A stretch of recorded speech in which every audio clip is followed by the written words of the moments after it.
ভুল নয়, সেটা আমি যেটা আগেও বলেছি, মিসআন্ডারস্ট্যান্ডিং। হ্যাঁ, এবং যেটা ওনারা ধরেছেন ফর্মে, যে ওনার ডুয়াল সিটিজেনশিপ, নাগরিকত্ব অন্য কোনো দেশে আছে কি না, সেটা হবে না, ওনার নেই।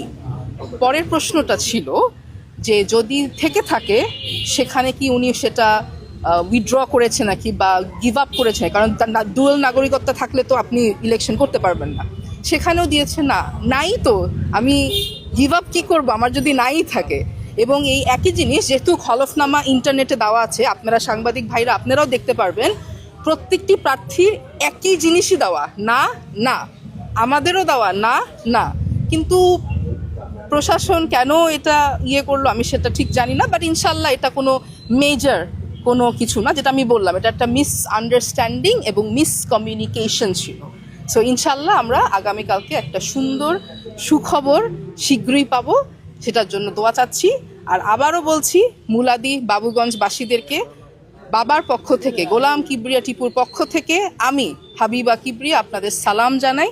আপনারা দোয়া করবেন যাতে আমরা সুন্দরভাবে সুস্থ একটা নির্বাচন করতে পারি।